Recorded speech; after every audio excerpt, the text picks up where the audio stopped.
الرجیم بسم اللہ الرحمن الرحیم یا ایھا الناس ضرب مثل فاستمعوا لہ۔ اے لوگو، یا ایھا الناس، اے لوگو، ضرب مثل، ایک مثال بیان کی جاتی، فاستمعوا لہ، اس کو غور سے سنو۔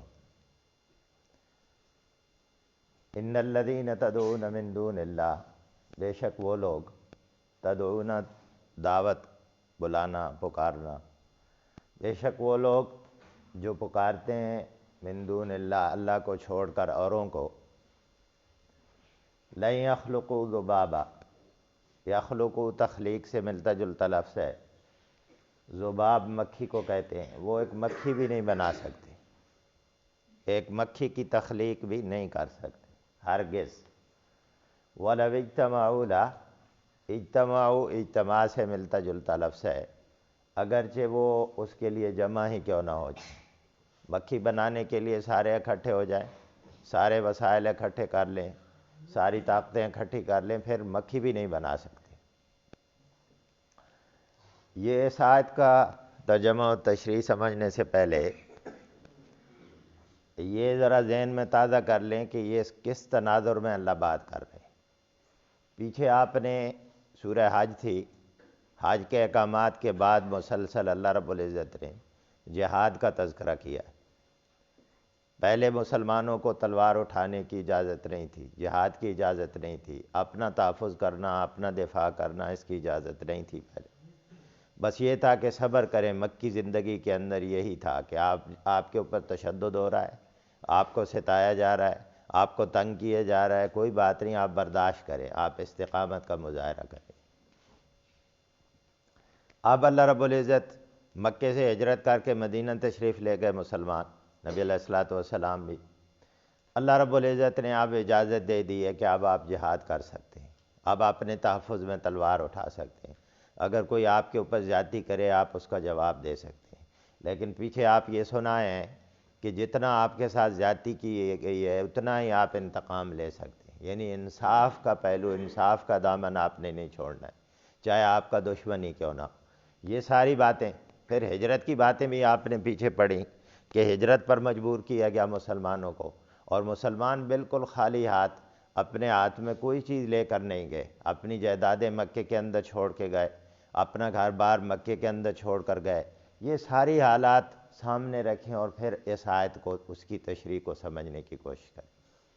اللہ رب العزت، یعنی بظاہر ایسے حالات ہیں کہ جہاد کا کوئی تک نہیں بنتی تھی کہ ایک مسلمان جو اپنے گھر میں نہیں رہ سکتے، مجبور کر دیا گیا ہے اپنے گھر کو چھوڑنے پر، وہ مسلمان جہاد کیسے کریں گے، لڑائی کیسے لڑیں گے، ان کے پاس وسائل کہاں سے آئیں گے، اسلحہ کہاں سے آئے گا، تعداد مسلمانوں کی تھوڑی ہے۔ نبی علیہ الصلوۃ والسلام کے اوپر ایمان رکھنے والے معاشرے کے وہ لوگ ہیں جو مالی طور پر بھی کمزور ہیں، معاشرتی لحاظ سے بھی وہ کمزور ہیں۔ تو یہ ساری چیزیں سامنے رکھیں تو اللہ رب العزت نے جب جہاد کا حکم دیا تو مخالفین اسلام تو ہنستے تھے کہ یہ مسلمان جو اپنے گھروں میں نہیں رہ سکتے، اگلوں نے مجبور کر دیا ہے گھر کو چھوڑ جائیں، یہ جہاد کیسے کریں گے؟ اگر جہاد کی ان کے پاس طاقت ہوتی تو ادھر اپنے گھر کے اندر ہی رہ کر جہاد کر لیتے۔ اسی طرح ہجرت کی بات ہے، اپنے گھر کو چھوڑ رہے ہیں، بے بس ہیں، بالکل خالی ہاتھ جا رہے ہیں، اللہ کہہ رہا ہے نہیں، میں آپ کو اچھا رزق دوں گا، میں آپ کو عزتیں دوں گا، میں آپ کو کامیابیاں دوں گا۔ یہ ساری باتیں بظاہر جو اسباب کے اوپر نظر رکھتے ہیں، جنہوں نے اسباب کو بت بنا رکھا ہے، اسباب سے ہی امیدیں وابستہ کرتے ہیں، کہتے ہیں دنیا کا کوئی کام اسباب کے بغیر نہیں ہو سکتا۔ مسلمان کا یہ عقیدہ ہوتا ہے کہ وہ اسباب ضرور اختیار کرتا ہے، کیونکہ اللہ کے نبی کی سنت ہے، اللہ کا حکم ہے کہ آپ اسباب اختیار کریں، لیکن اسباب کے اوپر پھر بھروسہ نہیں کرتا، پھر بھروسہ اس مسبب کے اوپر ہوتا ہے، وہ اسباب جو دیتا ہے، پھر اللہ کی ذات کے اوپر بھروسہ ہوتا ہے، اس کے اوپر یقین ہوتا ہے۔ ہمارا یہ عقیدہ اور ایمان ہے کہ پھر کامیابی ناکامی اللہ کے حکم سے ہوتی ہے، فیصلے اللہ کی طرف سے ہوتے ہیں، عزت و ذلت کے فیصلے اللہ کی طرف سے ہوتے ہیں، کون فتح حاصل کرے گا، کون کس کو ذلت اور رسوائی ملے گی اور شکست ملے گی، یہ فیصلہ تو اللہ نے کرنا ہے۔ تو یہ ساری چیزیں سامنے رکھیں اور اللہ یہ کہہ رہے ہیں یا ایھا الناس ضرب مثل فاستمعوا لہ، اے لوگو تمہارے سامنے ایک مثال بیان کی جاتی ہے، اس کو ذرا غور سے سننا۔ غور سے سننے کا مطلب یہ ہے کہ اس مثال کے اوپر توجہ کرو، دھیان کرو، اس سے سبق حاصل کرنے کی کوشش کرو۔ فرمایا ان الذین تدعون من دون اللہ، وہ لوگ جو اللہ کے علاوہ اوروں کو پکارتے ہیں، کسی اور کے اوپر بھروسہ رکھتے ہیں، اور کے اوپر یقین کرتے ہیں، کسی اور سے امید رکھتے ہیں کہ یہ ہمیں عزت اور ذلت دے سکتا ہے، فتح اور شکست دے سکتا ہے، یہ ہمیں اولاد دے سکتا ہے، یہ ہمیں رزق دے سکتا ہے، جیسے مشرکین مکہ کر رہے تھے۔ اور مسلمان جو بظاہر بالکل خالی تھے، بالکل کمزور تھے، وہ تو اللہ کے اوپر بھروسہ کرنے والے تھے۔ تو دوسرے لفظوں میں یہ بتایا جا رہا ہے کہ یہ مسلمان تمہاری طرح نہیں ہے، تم اپنے ہی بنائے ہوئے بتوں کے سامنے جھکتے ہو، جو تمہاری بات سن نہیں سکتے، جو نفع اور نقصان کے مالک نہیں ہیں۔ مسلمان تو اس رب کے سامنے جھکتے ہیں، اس رب کے اوپر بھروسہ کرتے ہیں جس کے حکم سے اس دنیا میں سب کچھ ہو رہا ہے، جس کے حکم سے رات آ رہی ہے، دن آ رہا ہے، ہاں جی، اور یہ ساری عزتیں اور ذلتوں کے فیصلے، نفع نقصان کے فیصلے جس کے حکم سے ہوتے ہیں۔ پیچھے آپ نے پڑھا ہے کہ جس کے حکم سے بارشیں برستی ہیں، جس کے حکم سے فصلیں نکلتی ہیں، جس کے حکم سے مردہ زمین زندہ ہو جاتی ہے، جو تمہاری زندگی کا مالک ہے، جو تمہاری موت کا مالک ہے، یہ پیچھے آپ پڑھ چکے ہیں۔ تو فرمایا کہ یہ مسلمان تو ایسے نہیں ہے کہ یہ اپنے ہاتھوں سے بنائے ہوئے بتوں کے سامنے جھکتے ہو، ان سے نفع اور نقصان کی امید رکھتے ہوں، یہ تو اس رب کو پکارتے ہیں جس کے پاس سارا اختیار ہے۔ تو فرمایا کہ جن کو تم پکارتے ہو اللہ کے علاوہ، وہ اتنے کمزور ہیں، اتنے بے بس اور عاجز اور محتاج ہیں، لَن يَخْلُقُوا ذُبَابًا، کہ وہ ایک مکھی بھی نہیں بنا سکتے۔ کمزور چیز کی اللہ نے مثال دی ہے کہ مکھی ایک چھوٹی سی مخلوق ہوتی ہے، مکھی کی تخلیق کرنا ان کے لیے ممکن نہیں ہے۔ اور فرمایا کہ یہ صرف کسی ایک کو چیلنج نہیں ہے، سارے لوگ جمع ہو جائیں، سارے فرعون جمع ہو جائیں، سارے نمرود جمع ہو جائیں، سارے قارون اور حامان جن کے پاس طاقت تھی، دولت تھی، قوت تھی، جو اپنے آپ کو بڑا ذہین کہتے تھے، فرمایا یہ سارے بھی جمع ہو جائیں، اپنے سارے ذرائع کا استعمال کر دیں، تو پھر بھی یہ ایک مکھی نہیں بنا سکتے۔ اور مسلمان جس رب کے سامنے جھکتے ہیں، اس رب نے تو آسمانوں کو بنایا، اس نے زمین کو بنایا، اس نے کائنات کی ایک ایک چیز کو تخلیق کیا، اور قرآن نے بار بار چیلنج کیا ہے کہ اگر اللہ کی طاقت اور قدرت کو سمجھنا چاہتے ہو، اللہ کی عظمت اور کبریائی کو سمجھنا چاہتے ہو، تو آسمانوں کے اوپر غور کرو، زمین کے اوپر غور کرو۔ تو یہ ساری چیزیں اس آیت کے ذریعے بتائی جا رہی ہیں کہ وہ لوگ تو کمزور اور بے بس ہیں۔ وَإِن يَسْلُبْهُمُ الذُّبَابُ شَيْئًا، اور اگر مکھی ان سے کوئی چیز چھین کر لے جائے، کوئی مکھی ان سے کوئی چیز چھین کر، تخلیق کرنا تو دور کی بات ہے، ان کی بے بسی، ان کی کمزوری، ان کی عاجزی کی تو یہ کیفیت ہے کہ اگر مکھی ان سے کوئی چیز چھین کر لے جائے، لا يستنقذوه منه، یہ اس سے چھڑا نہیں سکتے، یہ اسے واپس نہیں لا سکتے۔ یہ بتوں کے سامنے جو حلوے مانڈے رکھتے تھے، مکھیاں ان کے اوپر بیٹھتی تھیں، اس کھانے کو کھاتی تھی، یہ ایک دلیل تھی اس بات کی کہ یہ جن سے تم امیدیں رکھتے ہو، یہ تو اتنے کمزور ہیں کہ یہ مکھی سے چھینی ہوئی چیز واپس نہیں لا سکتے۔ اور یہ میرا بھی اور آپ کا تجربہ ہے، مکھی کھانے میں سے کوئی چیز اٹھا کے لے جائے، آپ کیا کریں گے؟ آپ اس کو میزائل ماریں گے، ایٹم بم برسائیں گے اس کے اوپر، کیا کریں گے؟ کچھ نہیں کر سکتے، اتنا کمزور ہے انسان۔ اللہ نے فرمایا کہ جو مخلوق اتنی کمزور ہے، مسلمان تو جس رب پر بھروسہ کرتے ہیں، وہ رب تو قوتوں اور طاقتوں کا مالک ہے۔ پھر فرمایا ضعف الطالب والمطلوب، یہ طالب طلب کرنے والے، ان سے مرادیں مانگنے والے، ان سے نفع اور نقصان کی امیدیں رکھنے والے، ان سے فتح اور شکست کی امیدیں، رزق کی اور اولاد کی امیدیں رکھنے والے، یہ طالب جو ہیں یہ بھی کمزور ہیں، اور جن سے طلب کیا جا رہا ہے وہ بھی کمزور ہے۔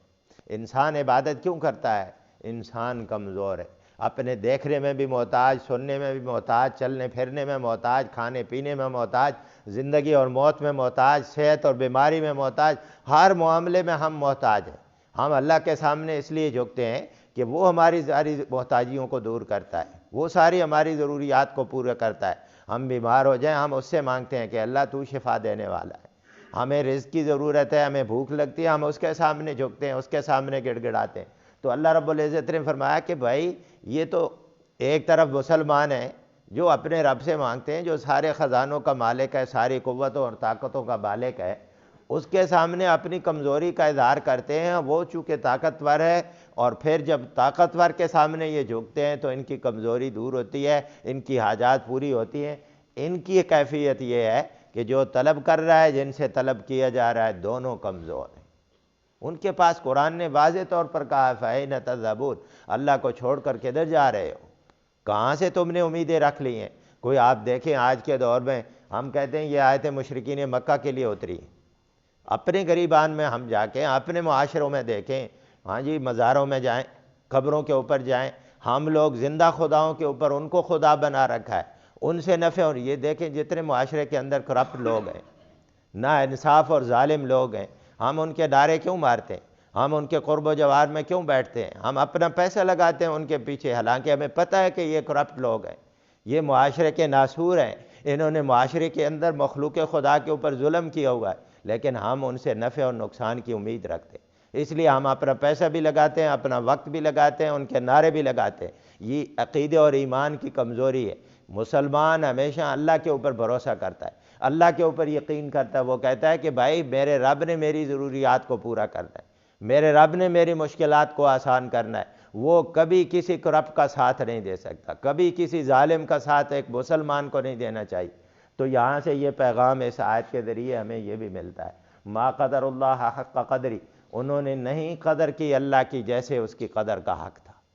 ایک آدمی جب اپنے نیاز جبین کو غیر اللہ کے سامنے جھکاتا ہے، کسی قبر کے اوپر جھکاتا ہے، کسی درخت کے سامنے جھکاتا ہے، سورج کے سامنے جھکاتا ہے، یہ دنیا میں ایسا ہوا ہے کہ مختلف چیزوں کے سامنے انسان اپنے آپ کو جھکاتا ہے، یہ انسانیت کی تذلیل ہے۔ اور نہ صرف اس نے اپنی تذلیل کی ہے، اپنے ساتھ ظلم کیا ہے، بلکہ اس نے اللہ کی قدر بھی نہیں کی۔ ایک طرف اللہ ہے جو اسے کہتا ہے بھائی میں تمہاری ضروریات پوری کروں گا، میں تمہارے نفع اور نقصان کا مالک ہوں، میرے در پہ جھک جاؤ، سب کچھ میں تمہیں عطا کرنے کے لیے تیار ہوں۔ وہ اس رب کے در پہ جو ان کا خالق اور مالک ہے، جس نے انہیں عزت دی ہے، ذلت دیتا ہے، جو ان کو زندگی جس نے دی ہے، جو موت کا مالک ہے، اس اللہ کے سامنے جھکنے کے لیے تیار نہیں ہے، اس اللہ کا کے ساتھ شرک کرتے ہیں، اس اللہ کا کفر کرتے ہیں، اوروں کے در پر جھکتے ہیں، اوروں سے نفع اور نقصان کی امید رکھتے ہیں۔ فرمایا ایسے لوگ اللہ کی انہوں نے قدر نہیں کی جیسے اس کی قدر کا حق ہے۔ ان اللہ لقوی عزیز، بے شک اللہ قوی ہے، قوتوں والا ہے، طاقت والا ہے، عزیز، بڑی پاور اور طاقت والا ہے۔ اس کا معنی بھی عزیز کا معنی بھی یہ ہوتا ہے۔ یہ جو تنوین ہے عظمت شان کے معنی میں یا نکرہ کے معنی میں، کئی طاقتوں کا مالک ہے، کئی قوتوں کا مالک ہے، یا جو اس کے پاس قوت اور طاقت ہے اس کی عظمت اتنی ہے، وہ اتنی عظیم طاقتوں کا مالک ہے، عظیم قوتوں کا مالک ہے کہ اس کا کوئی مقابلہ نہیں کر سکتا۔ تو اللہ رب العزت نے فرمایا اس در کو مت چھوڑو، فَأَيْنَ تَذْهَبُونَ، اس در کو چھوڑ کر کدھر جا رہے ہو جن کے پاس اختیار نہیں ہے، جدھر تمہاری ذلت اور رسوائی ہے ان کی طرف مت بھاگو، اپنے اللہ کے ساتھ جڑ جاؤ، اپنے اللہ سے امیدیں وابستہ کرو، اپنے اللہ کی توحید پر یقین کرو کہ وہی تمہیں سب کچھ دے سکتا ہے۔ یہ اللہ کی قدر کرو، اللہ کی قدر، اللہ کے در کو چھوڑ کر جانا، اللہ کی نافرمانی کرنا، اللہ کی زمین میں رہتے ہوئے اس کی نعمتیں استعمال کرتے ہوئے پھر اس کے ساتھ شرک کرنا، اس کی نافرمانی کرنا، اس کی بغاوت کرنا، یہ اللہ کی قدر کے خلاف ہے۔ فرمایا بے شک اللہ طاقتوں والا ہے، بس اس سے امیدیں وابستہ رکھو۔ اللہ یصطفی من الملائکہ، اللہ تعالیٰ اصطفیٰ کا معنی، مصطفیٰ نبی علیہ السلام کا بھی نام ہے، کیا معنی ہوتا ہے؟ جس کو چن لیا گیا ہو۔ تو یصطفی کا معنی ہوتا ہے چننا، اللہ چن لیتا ہے فرشتوں میں سے بھی اپنے پیغمبر، رسولن پیغمبر، پیغام پہنچانے والے کو کہتے ہیں۔ اللہ تعالیٰ فرشتوں میں سے بھی کسی کو پیغام پہنچانے کے لیے چن لیتا ہے۔ یہ مشرکین مکہ کے اس عقیدے کی طرف اشارہ ہے کہ جو مشرکین مکہ یہ کہتے تھے کہ یہ فرشتے اللہ کی بیٹیاں ہیں، اور میں آپ کو پہلے بتا چکا ہوں کہ بیٹی کے چونکہ ناز اور نخرے والدین زیادہ برداشت کرتے ہیں، بیٹی زیادہ اچھے طریقے سے اپنے باپ سے باتیں منوا لیتی ہے، اس لیے وہ یہ عقیدہ رکھتے تھے کہ یہ فرشتے اللہ کی بیٹیاں ہیں، اور ان کے نام کی مورتیاں بناتے تھے، ان کے سامنے جھکتے تھے کہ کل قیامت کے دن یہ ہماری سفارش کریں گے اور رب سے ہمیں بخشوا لیں گے۔ یعنی بظاہر قیامت کا انکار کرنے والے، لیکن دل ہی دل سے یہ بات جانتے تھے کہ اللہ کے نبی جو بات کہہ رہے ہیں وہ ٹھیک کہہ رہے ہیں، اور بت اسی لیے بناتے تھے کہ یہ قیامت کے دن ہماری سفارش کریں گے۔ مَا نَعْبُدُهُمْ إِلَّا لِيُقَرِّبُونَا إِلَى اللَّهِ زُلْفَىٰ، ہم تو ان کی عبادت اس لیے کرتے ہیں کہ ان کے ذریعے ہم اللہ کے قریب جانا چاہتے ہیں۔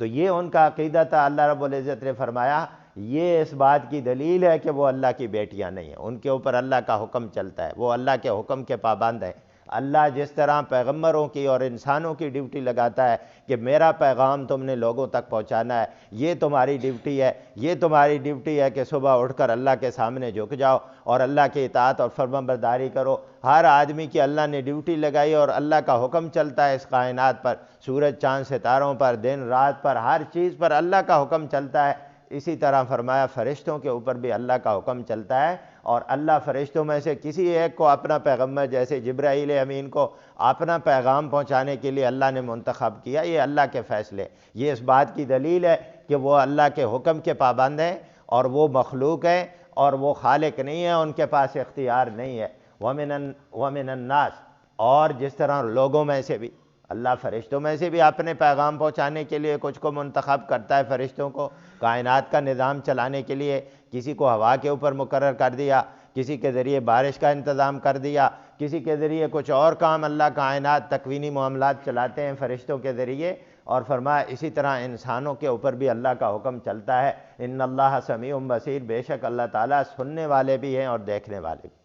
یعنی اللہ تعالیٰ تمہاری ضروریات کو سن بھی رہے ہیں، تمہاری دعاؤں کو سنتے بھی ہیں، تمہاری حاجات کو سنتے بھی ہیں، تمہاری تکلیفوں اور مصیبتوں کو سنتے بھی ہیں جب تم اس سے مانگتے ہو اور پکارتے ہو، اور وہ تمہارے حالات کو دیکھ رہے ہیں۔ یعنی فرشتے بھی اس کے پابند، اس کے محتاج، اس کے سامنے جھکتے ہیں، اس کے سامنے اپنی عاجزی کا اظہار کرتے ہیں، اور انسان بھی اور مسلمان بھی انہی کے سامنے، اللہ کے سامنے۔ اور اللہ تمہاری حرکات کو دیکھ بھی رہا ہے، تمہاری حاجات کو، تمہارے معاملات کو وہ سمجھتا بھی ہے اور سنتا بھی ہے اور دیکھ بھی رہا ہے۔ یہ مخالفین کو بھی پیغام ہے کہ جو تم باتیں کرتے ہو نا اللہ کے خلاف، نبی کے خلاف، دین کے خلاف، اللہ رب العزت اس پروپیگنڈے کو بھی سن بھی رہے ہیں، تمہاری حرکتوں کو اللہ دیکھ بھی رہے ہیں۔ تم جو اللہ کے ساتھ شریک بناتے ہو، فرشتوں کو کبھی بناتے ہو، کبھی اللہ کی قدر کے خلاف باتیں کرتے ہو، اللہ کی توہین کرتے ہو، یہ ساری چیزیں، یہ ساری حرکات اللہ سن بھی رہے ہیں اور دیکھ بھی رہے ہیں۔ یعلم ما بین ایدیہم، وہ جانتا ہے جو ان کے آگے۔ ایدی کا معنی ہاتھ ہوتا ہے نا، جو آگے ہوتا ہے، ہاتھ آگے ہوتے ہیں، تو معنی کیا جاتا ہے کہ اللہ جانتا ہے جو ان کے آگے ہے، وما خلفہم، جو ان کے پیچھے، یعنی آگے پیچھے، ماضی کا بھی علم اللہ کے پاس ہے، اور مستقبل میں کیا ہونے والا ہے وہ بھی اللہ کے پاس اس کا علم ہے۔ یعنی اللہ رب العزت یہ کہہ رہے ہیں کہ فرشتوں کے بارے میں بھی اللہ جانتا ہے، مخالفین اسلام کیا کر رہے ہیں ان کے بارے میں بھی اللہ جانتا ہے، اور جو اللہ کے بندے ہیں، اللہ کے نبی ہیں، ان کے اوپر ایمان رکھنے والے، وہ کن مراحل سے گزر رہے ہیں، کن مشکلات سے گزر رہے ہیں، کون کون سی ان کی ضروریات ہیں، اللہ کا علم مکمل ہے۔ اللہ کو کوئی دھوکہ نہیں دے سکتا، اس کا علم ہے، وہ ان کے آگے کے حالات بھی جانتا ہے، ان کے پیچھے جو کچھ ہو رہا ہے وہ بھی اللہ کے علم میں ہے۔ وَإِلَى اللَّهِ تُرْجَعُ الْأُمُورُ، اور اللہ ہی کی طرف تمام معاملات کو لوٹایا جائے گا۔ یعنی قیامت کے دن، یعنی مراد یہ ہے، یہ سارا بیان کرنے کے بعد اللہ یہ کہہ رہے ہیں، جیسے ہوتا ہے نا ایک استاد ہوتا ہے اپنے بچوں کو کہتا ہے مجھے پتہ ہے تم کیا کر رہے ہو، یہ دوسرے لفظوں میں کیا معنی ہوتا ہے کہ تم شرارتیں کر رہے ہو، یہ نہ کہنا مجھے پتہ نہیں ہے۔ یہ اللہ رب العزت بھی یہی کہہ رہے ہیں کہ بھائی یعلم ما بین ایدیہم وما خلفہم، تمہاری ایک ایک حرکت کو میں جانتا ہوں، میں نوٹ کر رہا ہوں کہ تم کیا کر رہے ہو، میرے نبی کے خلاف کیا کر رہے ہو، میرے دین کے خلاف کیا کر رہے ہو، میری سرزمین پہ رہتے ہوئے میرے ساتھ شرک کرتے ہو، میرے ساتھ کفر کرتے ہو، میری نافرمانی کرتے ہو، میری نعمتیں استعمال کرتے ہو، اور پھر میری ناشکری کرتے ہو، یہ سب کچھ میرے علم میں ہے۔ اور وَإِلَى اللَّهِ تُرْجَعُ الْأُمُورُ، معاملات سارے اللہ کی طرف لوٹ کر جائیں گے۔ یعنی کل قیامت کے دن اللہ فیصلہ کرے گا، اور فیصلہ خاندان کی بنیاد پر نہیں ہوگا، اس بنیاد پر نہیں ہوگا کہ تمہاری جائیداد کتنی تھی، تمہارے پاس مال و دولت کتنا تھا، تم کس خاندان سے تعلق رکھتے تھے، تمہارا رنگ اور شکل کیسی تھی۔ اللہ رب العزت فیصلے کس بنیاد پر کریں گے؟ اعمال کی بنیاد پر۔ نبی علیہ الصلوۃ والسلام نے فرمایا ان اللہ لا ينظر الى صورکم واموالکم، اللہ تعالیٰ تمہاری صورتوں کو، تمہارے مالوں کو نہیں دیکھتا، وَلَٰكِن يَنظُرُ إِلَىٰ قُلُوبِكُمْ، بلکہ اللہ تمہارے دلوں کو دیکھتا ہے، وَأَعْمَالِكُمْ، اور تمہارے اعمال کو دیکھتا ہے۔